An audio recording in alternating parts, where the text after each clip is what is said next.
Band Life Podcast!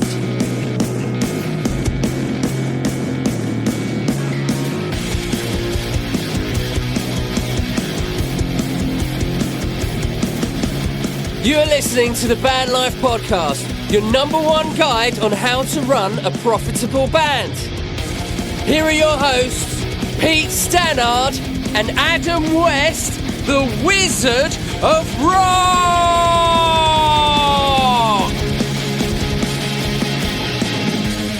We're back, baby. We're back. Hello, and welcome to the Band Life Podcast. I am your host, Pete Stannard, and I am here with the wonderful Wizard of Rock himself, Mr. Adam West. How are you on this rather rainy day here in Brighton? Gonna be honest. Wet. Wet. Is it wet in Wales? It's wet everywhere, mate. Everywhere. Wales isn't renowned for being wet, is it? Oh, So, episode 21, my friend, we are going to look at what I think is the greatest threat to a music artist's career and how we overcome that threat. right. It's going to get deep, my friend.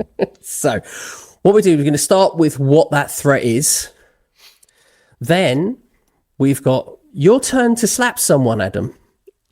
And then I'm going to give you some helpful hints and tips how you can overcome what is, I think, the greatest threat to music artists, I think. I'm intrigued now. Yes. I'm not going to look at the notes anymore. I'm intrigued. I'm intrigued. You're going to do this by the seat of your pants. Quite literally. Okay. I think the greatest threat to a band's music career right now is AI generated music. And like I said, I'd even go as far to say that AI music threatens producers, songwriters, composers, recording studios, and the entirety of the recorded music industry. Oh, dude. And so this is why I feel when it's there, and we did actually predict this very early on. I think it's episode 2 or 3 when we looked at Suno, didn't we? And we actually produced some music, and from memory we were saying that this is going to be a big problem going forward. The reason that I've come up with this now and not sooner is because of there are now AI generated bands on Spotify in particular. You may have heard of a band called Velvet Sundown, which is quite recently come out as being entirely AI generated. Why it's such a threat is because they've currently got, as of recording, they've currently got over 1.2 million monthly streams,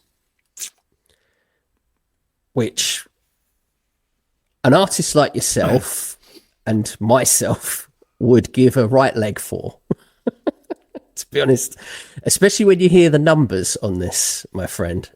It's not all doom and gloom. There are ways, but we'll come to the ways later on. The main issue for me, and I think the main issue, certainly from this podcast perspective, because we are about the business of being in a band, of being a music artist, is how money is earned within the industry. For those who don't know, this might be the first time you're hearing this podcast, artists make their money through streaming platforms via royalty systems. Most platforms use the pro rata system. There is another system called the user-centric system, but little to no platforms use that as a royalty model, which I think is it benefits the artist more than the major record labels, shall we say. So that's why I think the user-centric isn't being used as prominently as it should, because the majors still have big control over the streaming platforms because they're major investors. Spotify is being basically propped up a lot of the time by major labels. So only quickly, Pete, can you tell some of the listeners or new listeners a quick brief of user-centric system for artists? So the user-centric system means that when you listen to an artist on a streaming platform, the money that you've put into that streaming platform, if that's via subscription, will go to that artist. With the pro rata system, what happens is the money is pulled into one big pot, and then it's distributed out depending on who is more popular. So who's got more market share, essentially. So how do you know which platform's doing which then? You'd have to dig into it, but generally the only platforms that I've come across that do a user-centric system is SoundCloud and Tidal do a version of user-centric. They don't actually, I think they call it a fan-centric system. The kind of the way to look at this, I think, is that Spotify will take a 30% cut of that pool and then distributes the remaining 70% to artists, whether they're signed or what they would call rights holders, I suppose would be the correct terminology. And then they're paid via the digital service providers. And so in a way, the digital service providers have a bit of a gatekeeping thing because some of them have thresholds themselves before they will pay. And things like that. So things get very complicated very quickly. So I'm going to try and keep this as simplistic as possible. Please do. I think it's important to consider the 70-30 split. And a lot of people might think that, that's great for artists having a 70% split. Yeah, that's quite generous. Okay. There are about 11 million artists on Spotify. And obviously not all artists receive royalties because they don't hit the 1,000 stream threshold per annum and that sort of thing. But it's actually quite interesting because Spotify refuses to disclose how many artists actually receive royalties. Well, then if that's the case, it's probably it's probably for the vast majority. But they do boast that they paid out $8 billion in royalties in 2024. They boast that, yeah, but we all know half of them lie as well. I mean, they've been put up in front of Congress or bloody any kind of panel and asked to prove it, and they can't because they always divert the question. Not them specifically, probably, but it's not just probably the music platforms, actually, but just, what people like. They're like, yeah, that's what we do. And the moment they're asked to produce this evidence, they can't. We can only go by what the numbers are given. And I think there are independent bodies that look into these things. And from my research, I couldn't see anyone disputing that number. Anyway, back to this Velvet Sundown and AI music. So Spotify pulls at 70%, then distributes that money to its artists, or the rights holders, sorry, we should say, because it doesn't always go directly to the artist because you've got things like record companies and stuff involved. The total dollar amount will depend on various factors, including the amount generated that month and regional differences and things like that. So I need to make that clear so that people understand that it's not as simplistic as you get 0.00007 cents per stream or anything like that.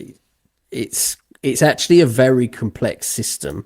Do you want to hear some numbers, my friend, about this Velvet Sundown?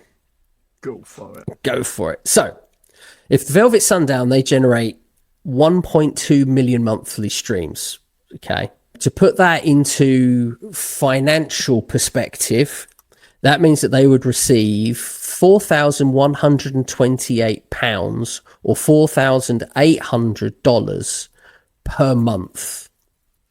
So that translates to around about 50 grand a year for whoever this AI creator is. So you got to understand as well, this probably isn't this definitely isn't a band. This is probably one person typing in a prompt. With a band, if you'd earned 50 grand a year, generally that would be split between band members in some way, depending on what agreement you've got. And with what, your yeah, what each bandmates, person do, yeah, that's right. things like that. So if you're in a 4-piece band, that would have been split 4 ways, for example. And when you're looking at this from the pro rata sense, that means that there's 50 grand a year that's this year that will be taken out of that pot that won't go to musicians and songwriters, those sorts of rights holders that have spent a lot of money producing their music, because that comes at a cost. But they've also spent time and energy learning their craft and getting things to a place where they're happy to release it. There's a psychological kick in the teeth, I think, for music artists when you just get someone going, oh, write me a song about this, and it just churns something out, and they put that out, and then they're earning 4 grand a month from that, as opposed to someone that sits down, crafts a song, goes into a recording studio, records it, produces it really well, and they get 200 streams and get nothing essentially, and it's cost them in terms of time and everything else, you could say it's cost them possibly thousands upon tens of thousands of pounds to produce that song. So, Pete, only quickly, right? What would you say is an average for yourself on what an artist spends completing an album with say, Greenwaves Productions? Well, it depends on the size of how many songs you've got on that album. So let's say we start with a basic of 10 songs, all averaging 5 minutes. 10 songs, you're probably looking, I would say, anywhere between 3 and 5 grand, depending on. It's what it cost me, about 3 grand and some, with all the, I think, well, you include getting the album produced at a factory. Yeah, because I think either we touched on it or my mate or dad asked me. This is how I operate. I'm like, there's my project. I might look at what it could cost, and then I put some money aside. I do it. I'm done, and that's it. Right? I don't sit back and go, oh, pay that, and it's just money, right? And it pretty much doesn't. It's just, what is it? It's just fucking doesn't really exist. It's just there, right? So I'm like, I don't really play on it too much, but for this I kind of did a brief overall of what it will cost, and I was thinking, so if you look at it, on average most bands are going to be forking out, depending on which studio they go to, 3-5 grand. That's just to get the album digitally done, not including everything else. If you were to go, okay, if I'm going to factor in the production costs and everything else, how much did you spend in rehearsals, writing the songs, and flushing that stuff out and all the rest of it? That's a lot. Then man. again, once you factor that in as well, the costs then will go from, let's say a top end 5 grand. Well, if you spent 3 months, say, in the rehearsal studios at what, between 30 and 50 quid a day in there, if not more. I mean, in Brighton, I think you're looking at least maybe 50 quid a day to go into a rehearsal studio. Shit. Once you start to get into things like, record companies and stuff, once they start to get involved and things like that, and you start to get representation, these factors will start to come into it. They'll be like, oh, okay, well, we're going to charge you for rehearsal time because that's a part of the ecosystem of your band now. Back to Spotify in particular. Right. So, well, not just Spotify, but I think there's another kind of danger to this. And I'm not accusing Spotify or the record labels of anything at the moment, but I have a little prediction that may happen. They're in the business of making money. I think probably what will happen is, like we were talking about earlier, production costs are so high. Production costs, including rehearsal space and everything else, we've gone over how much that could be. So what's to stop record companies going, well, we don't actually need music artists anymore. We don't need to pay production costs. We don't need to pay rehearsal costs. We don't need to do any of that stuff because we can just generate music. We can put it out and we can generate a revenue in that way. They're not doing it at the moment. And like I say, I'm not accusing anyone of doing this, but I don't see how that's not a win-win for them. At the end of the day, they don't have to deal with the artists. They don't have to deal with the management. They don't have to deal with lawyers. They don't have to deal with anything apart from paying some intern to come up with a prompt that says, write me a song that's great. I think that what will end up happening is, because I was talking to the dean about this, the bass player, and he said that he thinks it'll be a short-lived fad, if I remember his words correctly. Right. That although it's here, I don't think it'll be here long enough to gain popularity to take over the world, because there's too many people kicking off about it, and you'll never beat the type of thing that we still want to see, which is, you know, people honing their craft and doing it the old way. Because there's a lot of talk of the 80s, the old ways, and like as much as the way this system operates, it doesn't want that. It wants the new world in and the old world out. But I think if there's enough fight back, people will eventually go, nah, it's moving too fast, too quick. We don't like it. Done. It's a bit like laser discs and mini discs. Great. They just never quite did it. But CDs did, even though they're absolutely horrible and dog shite. Besides the point, it just took off and it took off. And I think with this, I think they may have just bitten off more than they can chew, because we now have a growing number of people on many platforms really being able to voice their concerns. So we're actually using the tools that they're providing as a way of educating people now and saying, hey, do you think that's right? Do you think it's good? And people are actually looking at you using their own judgment and going, do you know what?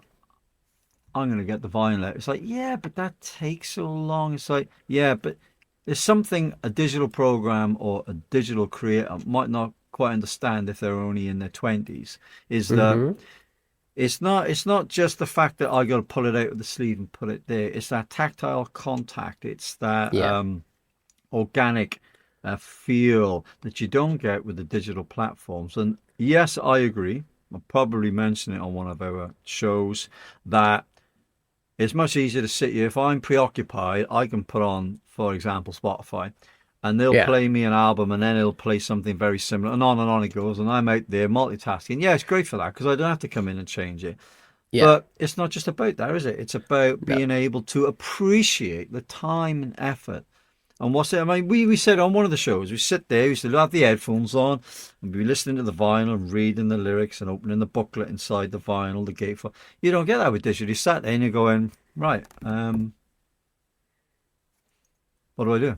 It's like, it's great, but you're submerging yourself into a story, into another thing. Yeah, and I would be inclined to agree with you if the vast majority of people were music fans, as it were, like, and they understood the finer points of songwriting and production and everything else. Because if that were true, because I listened to some of the Velvet Sundown, and it's not very good. It's kind of mediocre at best. It's not terrible. I've heard worse. But it doesn't have the depth and the warmth that is expected from a good record, but it still found its way onto lots of users' playlists, and this is how it's got so big. So it's easy listening background music, you know. Yeah, so there's over I think it's 690 million monthly listeners on Spotify. I would say the vast majority of those people are what I would call casual listeners. I think you've got two types of people, broadly speaking. Obviously, there's going to be some grey areas and crossovers and things like that over individuals. But I think if you look at it very broadly, you've got two types of people. You've got casual listeners of music, and you've got music fans. Now, music fans appreciate the vinyl, they appreciate the quality of the songwriting and the quality of the production. But I think casual listeners really, they don't understand it, or they just don't give a crap. They don't give a crap that you've spent 2 weeks getting your snare reverb right. That sort of thing. All they do, like you say, they have it on in the background when they're down the gym or cooking or gardening or doing whatever they're doing, and it's just background noise to them. And that's it. And that's what the playlists are there for. And this is how I think you need to strategize as a music artist now, because if you can get onto those playlists, the vast majority of people will listen to playlists on Spotify, because the vast majority of people are casual listeners. And that's where the money is. And that's when there's a lot of money to be made, people will flock to that. I think we're going to see a lot of AI creators coming out on Spotify in particular, because playlisting on Spotify is what most people listen to. And that's how they're going to generate their royalties through that. Maybe there'll be a new platform that comes up, the AI music platform. Maybe, and I think that will get to a mass point, and I think they will at some point. Spotify will have to go, okay, look, we've got playlists that are identified. This is an AI playlist, and this is a human playlist, or something, or an artist playlist, or an AI created playlist. That sort of thing. Well, they'd have to, because I think people are quite particular. It's like, are they? Like you said, I just want background music. I don't. Yeah. You generally get people that don't care. They don't care. Just need they music. Literally don't care. I think you could probably test it, right? If you're brave enough to walk up to strangers.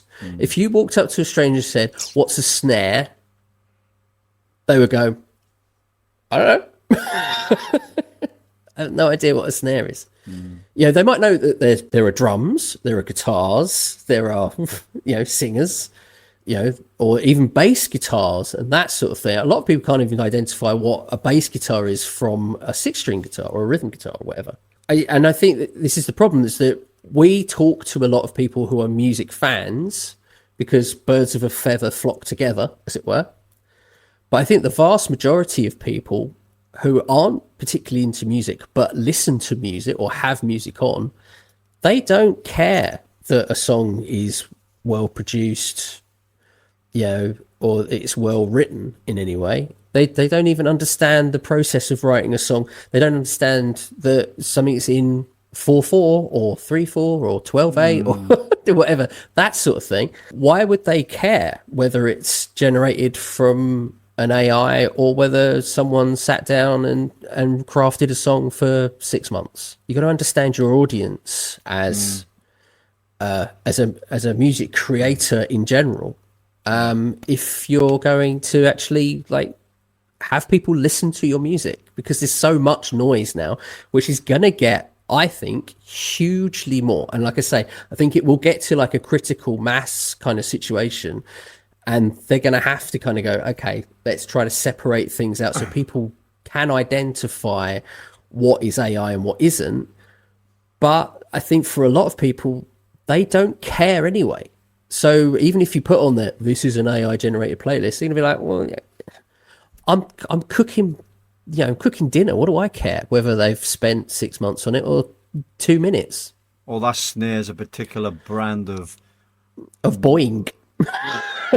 That was made from a particular rare piece of wood. That sort of thing. The only people that care about that is musicians and music fans.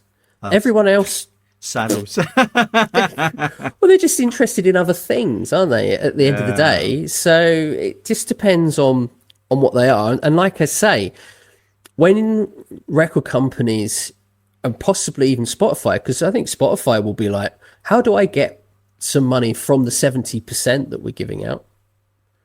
Well, why don't we just start putting music out? Then they become a part of the 70% pool, and we can push that algorithmically because we own the algorithm. Bum, bum, bum. Money, money, money. It's a business. Pete, don't give him ideas. Win, man. win, win. Believe me, he's probably had this idea before. The only conflict of interest he'll have is with the record companies, because they're big investors in Spotify. So, but then the record companies are going to be like, well, why are we spending money on artists and all the other stuff that goes with artists when we can just generate music and put it out, and we can speak to Daniel Ek directly and say, look, you got to push this for us, because otherwise we're not going to invest in your company anymore. Doggy dog. Yeah. If you're enjoying this podcast and you're a generous soul, which I'm sure you are, why not buy Adam and myself a cup of coffee? You could do that at buymeacoffee.com/The Band Life Podcast. This brings us, I think, nicely to Adam Slap. I want to slap venues or / promoters or organisers of events that they post up asking for bands to play or drop a link, play their venue or drop a link, okay? And when you do, again, there's no communication, there's no response, there's no email. It just doesn't seem to be, you have a venue. Right, sorry, what are you dropping a link to? What, to the venue itself or to the event? No, so what annoys me is you have a venue that wants to put on live acts. Yeah. And they're saying, drop your band link or send us an email, right? Oh, okay. So you're sending a link to them about... Yeah, like a Spotify link or a YouTube link or whatever. Or okay. And basically, you don't get a response back, and you don't get an email, even after multiple emails. Yeah. And there doesn't seem to be a middle person that organises. So you got someone who runs the pub, the bar, pays the staff, and they also seem to be doing the promoting and the socials, and they're not doing what we've been talking about, and that's delegating, right?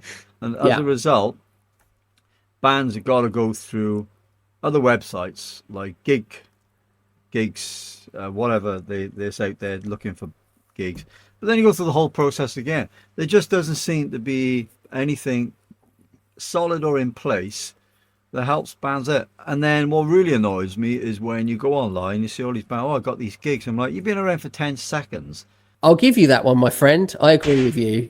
You get the slaps for venue owners and promoters or gig organisers that don't get back to you. My head in. And generally they can do one. Right, enough of that. I love that slap, mate. I love the backhander. The question is, how do music artists address this problem of AI creators in the industry now, which I personally think is going to be at some point possibly a tsunami of stuff, especially as someone easily making 50 grand a year, they're going to go, well, I'm going to at least give that a try. And there's nothing to stop them trying. And, I'm not saying exactly. If you could make an easy 50K, why wouldn't you try?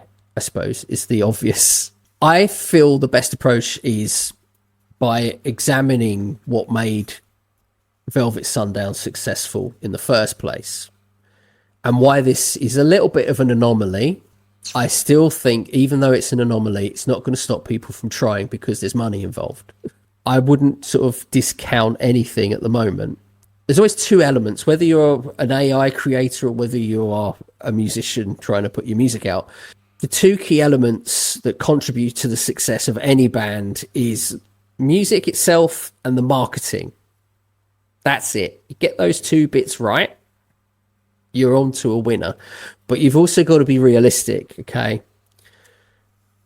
Great music with mediocre marketing will only get you so far, okay? And it pains me to say this. Mm-hmm. Mediocre music with great marketing can propel you to stardom. And that's the case, I think, with Velvet Sundown. Because the music's not good. Musically, it's not going to win any awards. But like I say, I have heard worse from human artists on Spotify. Most listeners are casual listeners. You've got to kind of keep that in mind. But also, we've got to have this presuppose here that people want to make money from their music. That's what this podcast is about, because this is about the business of being in a band. At the same point, going back to the quality thing, I'm not advocating that you should compromise in quality, but we've got to kind of face the reality that only true music fans care about this sort of stuff. The important thing to remember is that true music fans are the people that you want in your ecosystem. Yes. Going back to another episode where we did the ecosystem stuff, because they're the people that will spend money. Casual listeners aren't going to go to your gigs. They're not going to buy your merchandise. They're not going to buy your album. They may give you a passing glance on a playlist, but that will be it. And from a business perspective, they're not really your audience, but they are your marketing potential. You've got to get them signed up to give, so you can have their email. Yes.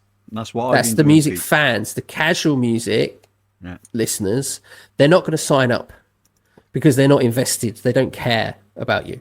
That brings back to the marketing part. And I'm not saying that you should ignore casual listeners, because from a marketing perspective, in this situation, casual listeners are actually very important. There's a certain irony as what happened with the Velvet Sundown when it comes to marketing, because there was a lot of speculation around whether they were AI generated or not, but it fueled this. So because so many people were talking about whether they're AI or not online, Spotify crawls the internet to see what's blowing up. It doesn't really look at what the content is. It's just seeing how many people are talking about you. It doesn't care about what's being said. So the more people were talking about it and they were engaging with those posts, and they were sharing those posts around and things like that, the more the algorithm went, well, this band or this artist is blowing up. This is so algorithmically, we're going to push that on Spotify because they're blowing up on the internet. So from a marketing perspective, if you can get people talking just about you, then you can trigger something in the algorithm that pushes you more. When you kind of consider those two factors of, the music and the marketing, then you can adapt your strategies to fit your goals. Thinking of this from a more practical kind of point of view is the music quality thing. The quality has to be above what AI can do for music fans to appreciate what we're talking about. Music fans appreciate good sonic quality, just generally great songwriting and production. If you're going to appeal to music fans, you have to produce that. If you're not, then why are you wasting your time and your money and ultimately making it harder for everyone else in the industry, including yourself? And I'm not saying this to be harsh or to put people down. I'm saying it as a point of, okay, if it's not good enough, go away and make it better. I'm not saying you should just give up. All I'm saying is that look at it and, speak to people. Try to speak to producers and if that are at least above what would be your level, as it were. Whenever I get someone, emailing me say, can you listen to my song? I always give it a listen. I always give them an honest appraisal of it. And generally, if you give it, certainly to people you don't know, that you're probably going to get a better, or a more honest, you would hope, appraisal of it. Because if you give it to your mum's going to be like, oh, it sounds great. Because she doesn't want to hurt your feelings. I don't understand why artists are so precious about, we can't have people listening to our music before we release it, sort of thing. that kind of precious What are you kind afraid of of, innit? mentality. Yeah, exactly. Where if you're not confident enough, then you should definitely shouldn't be releasing it. If you're not confident within yourself. But if you are going into a studio, this is something that we talked about a lot in past episodes, is pre-production. I can't bang on about pre-production enough. It's something that I do with my clients, and the more detail I get, I always get a better outcome. The more we dig into it, the more work we do in pre-production, the end result, I think, always turns out a lot better than if I get kind of sketchy stuff. Plus, it tends to be the sessions run a lot smoother. So the outcomes are always better.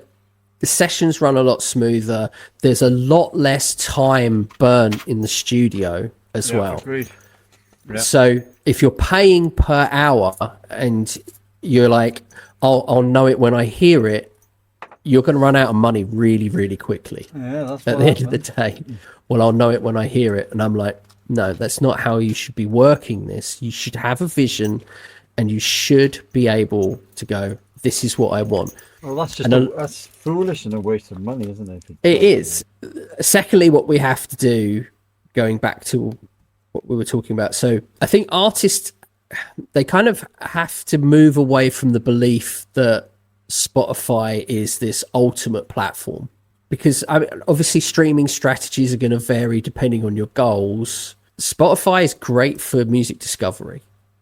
That's it. But if your goal is to make money or, get charting and things like that, then Spotify is not the place for you.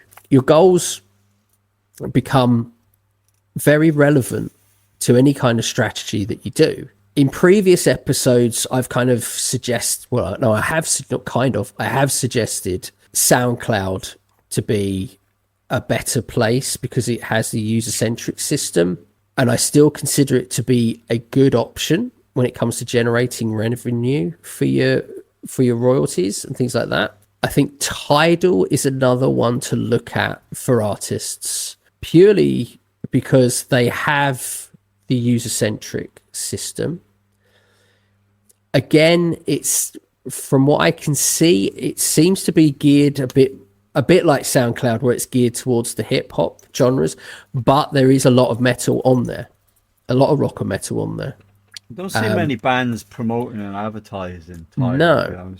But I'll give you an example why this is at least a good business decision. Velvet Sundown, they're generating 1.2 million monthly streams. Okay, if they were to do that on Tidal, they would be earning over $12,000 a month because their royalty rates are so much higher. So Tidal's royalty rate is 0.0013 per stream, as opposed to Spotify's 0.0004. Tidal operates on a hybrid model system, which is similar to what we discussed in episode 13 on how music streaming should be structured, which was my vision of a streaming platform. It's close to that, which I was quite surprised at. Tidal uses a pro rata system, but also features, they call it direct to artist model, that allows subscribers to allocate a portion of their subscription, which is usually about 10%, directly to the artists they support.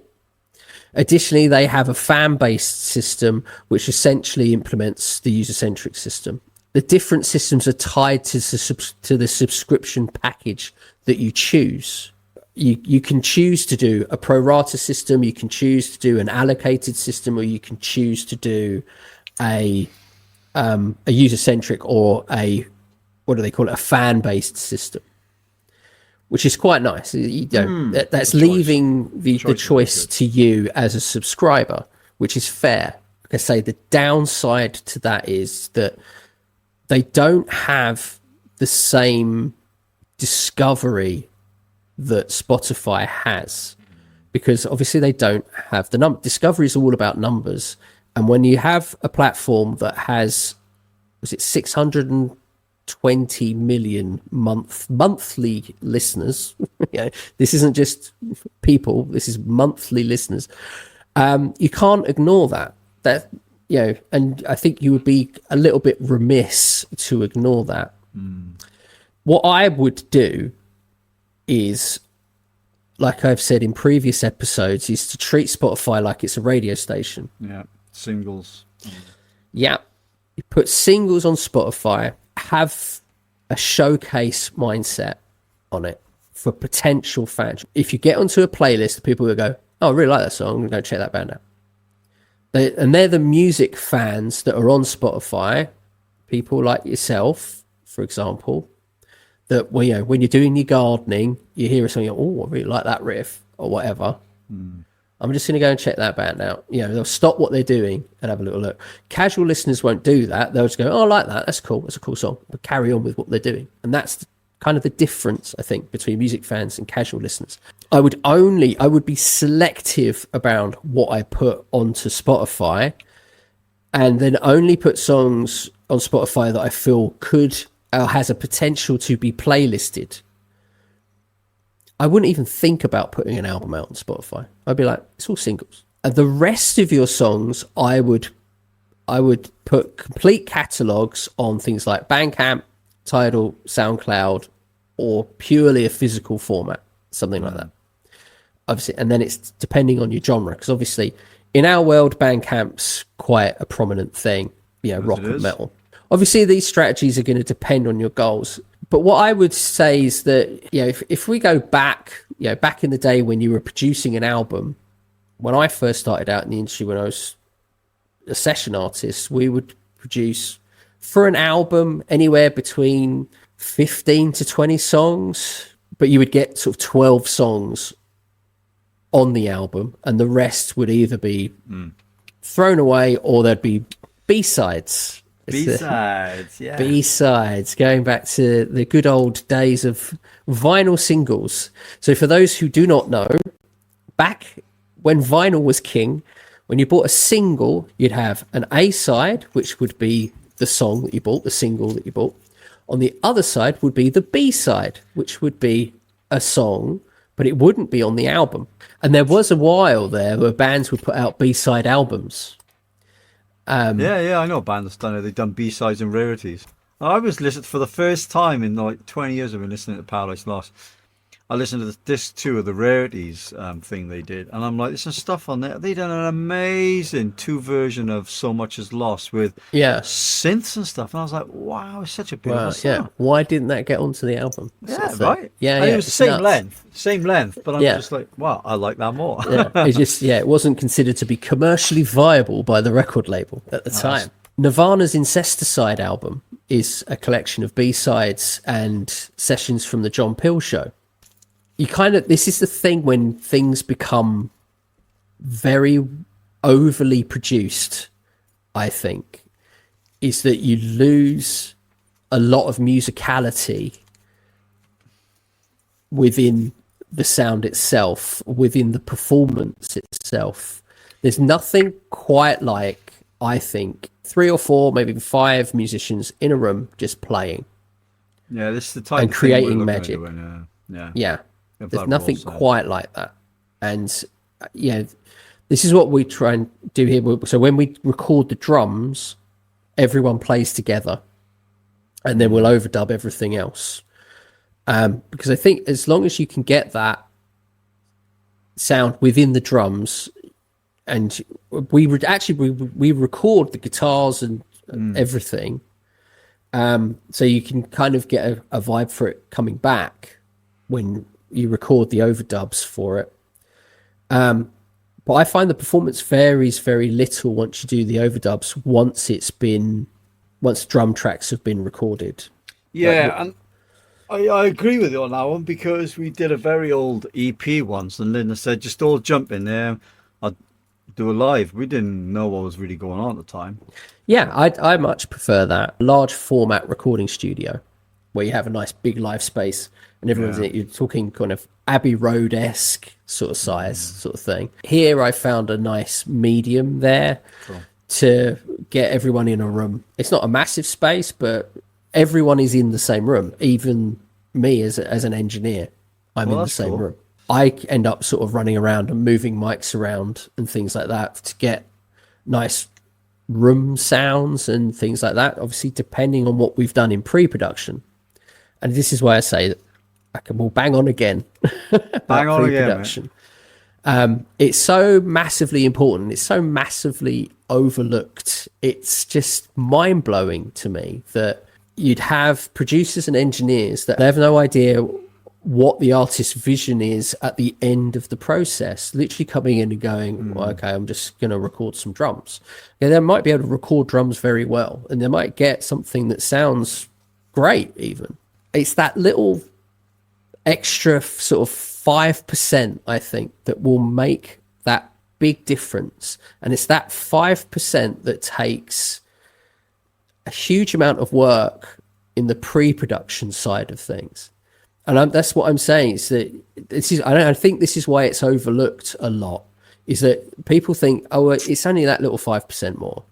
But I think that 5% is what goes from good to great, or from great to fantastic. And I think that if you're not aiming for that, especially given what we're talking about with quality, then you're going to struggle at the end of the day. If you can't get that, and obviously it's within the confines of what you think sounds great, because this is a subjective thing. Yep. Yeah, I've produced stuff that I've gone, it's not really something that I think is particularly great, but the artists have gone, this sounds awesome. This is better than, I've even had a comment of, this sounds better than Dream Theater. Wow. That sort of thing. I was like, yeah, it's okay. The quality is there, and it's got radio play and things like that. So obviously the standard there is hit. Is how much you want to go above that standard. So I always look at it from the point of view, if you walk out of here, you're going to get something that at the bare minimum for me is going to be radio ready.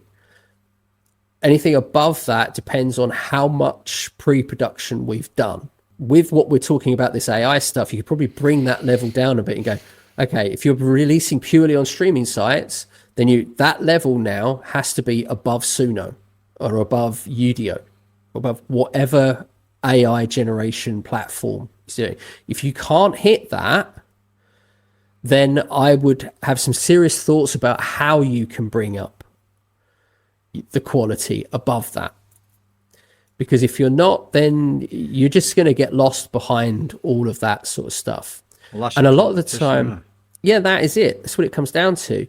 And a lot of the time, it's about bringing the human element back into music. Music is so overly produced now, it's actually quite annoying. I think. Yeah. To be brutally honest, especially in metal, everything is so precise. It's bang on. It's like, why can't we have a little bit that's just a little bit funky, a little bit out of time, a little bit? This is what we've been talking about lately. We agree totally, man. You're kind of hearing things that are very slightly out, but I like the fact that that's like, because it's added a little bit of swing to it. It's added a little bit of, all right, this section's a little bit more backed off, but then it goes into something, and that impact is now a lot more. Well, going back to those kind of B-side albums and this kind of more live feel from Nirvana, for example, is that they're not thinking about the timing. They're just playing it and they're feeling it out. When they're generally they've got quiet verses, loud choruses. When they're playing those verses, they're laying back and they're like, yeah, we're going to get there. Don't worry, we'll get there. And then there's a little kind of build, and then boom, and that boom becomes way more prominent because they were laid back. If everything's da da da da da da da da da da da at some metronomic number, some BPM number, and then you just put, I'm going to put that up by 5 BPMs. Well, you're not really going to notice that so much. People aren't going to go, oh, it's an extra 5 BPM in that in that section. But if you're going from like 80 BPM to 100, kind of bringing it back to the AI thing, that sort of thing is going to set you apart, I think, from these AI creators. Because you got to remember that AI is only a facsimile of what's been done previously. If you're producing something that's uniquely you, that should shine through. Biggest problem is going to be the saturation issue. So because of new technology, I think the landscape is always going to change, and you're going to have to learn to adapt no matter what. AI is the current threat. Once AI is going, there will be a whole new raft of something going on. That's it. Yeah, go on. I'd be concerned to the extent of how do we adapt, rather than being concerned to the extent of, oh, well, I'm just going to pack up and go home. See, I personally don't think AI is that much of a threat, because I'm not threatened by it. I'm annoyed, slightly annoyed by it, but I'm also equally annoyed by the saturation. It all comes down to your goals as an artist. Yeah. And if your goal is, I would, as a music artist, say, I'm happy and successful if I've put out something that I am proud to put out with. Yeah. So that, for me, is a level of success. Everything over and above that is a bonus. Okay. Sure.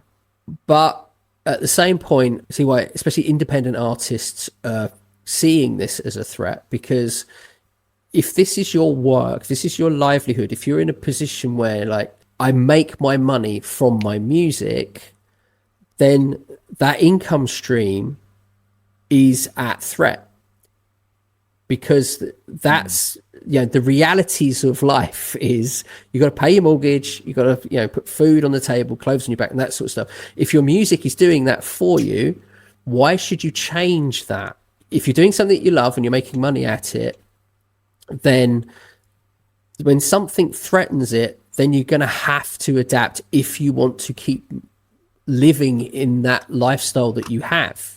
Yeah, well, that's a fair argument. I mean, I always say we've got a creative bucket and a business bucket that we, going right back to the first episode, I think we talked about this. From a creative bucket, that for me, a successful release is producing something that I'm proud to release. That's success within itself. But from the business perspective, it's, well, how do I generate an income from the success of my creativity? And a big part of me that said, well, why can't those two things coalesce? Why can't they live like that? There's a lot of artists out there that say, well, why should people pay for my art, sort of thing? I'm like, well, why shouldn't they pay for your art? Well, they should pay for it, actually. Exactly. I look at it from that perspective, and the majority of recorded music, people did pay for their art. It's only been the last 10, 15, 20, 25 years, I suppose, that people haven't been paying for music. It's only ever been since people have been sharing in the late 90s, I suppose, with the Napster thing. Before that, people bought albums, people bought physical products, and people paid for the privilege of listening to that music.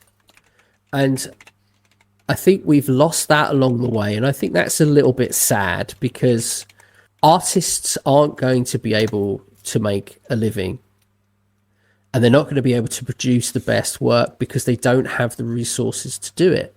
We're certainly getting a lot thinner, and it's certainly getting a lot harder, because trying to survive life at the moment is number one priority. And that's one of those things, is that if you are currently making music, you're making as an independent artist or even as a signed artist, if that's your source of income and AI is going to potentially take that income away, because there's the pool within the pro rata system is a finite amount of money. And the less popular you are, the less money you will get. By having AI creators being more popular, you will get less of an income. It's as simple as that. How long do you think it's gonna last? That's the thing, isn't it? Because that's a big question. That I think it will last to a point where a lot of AI creators aren't making any money anymore, which hopefully will happen very quickly. But it really depends on how saturated everything becomes. When you've got AI artists or AI creators making, $5,000 a month or whatever, close to $5,000 a month, you're going to get other people showing up for that, because $5,000 a month is a lot of money to a lot of people. It's low effort, high reward, isn't it? Yeah. Potentially. It is, but I suppose. And those things always will attract, pretty much anyone with a laptop. Well, and I think the other kind of thing to think about is that if you're making your money from composing, from sync licensing as well, it's going to be a little bit of, well, why would a production company that's putting out a film, why would they spend potentially tens of thousands, hundreds of thousands of pounds on the music when they can just generate it? Well, thank everyone for listening, and don't forget to subscribe and do all the things that we love you for. Buy us a cup of coffee and that sort of thing. Yes, by the way, we haven't promoted that for very We've much. not promoted that at all. Look, I'm drinking dandelion, dude. Yeah, I want coffee. Water. Council water. What's going on, guys? Buy us a going coffee. on? Drop Where's the link. the coffee? Yeah, drop Come the link, on. Pete. Drop the link. Jesus Buy us a Christ. Buy us a coffee. Well, the link will be at the bottom, right? There it is if you want to note it down. buymeacoffee.com/the Band Life podcast. Yeah, come on. Buy us a cup of coffee. I'm thirsty. Okay, mate. Right, it's not much to ask, right? It's not much. It's not a lot to ask. We just want your hard-earned money when you've not got any of it. Yeah, exactly. Stop giving it away to Spotify. Exactly. Yeah. Cancel your Spotify subscription. That's right. And subscribe to the Band Life podcast. I'd take £11 a month from 60 million odd people. Yeah. And somehow only have no profit from that at all. No. That's how that works. Band Life podcast.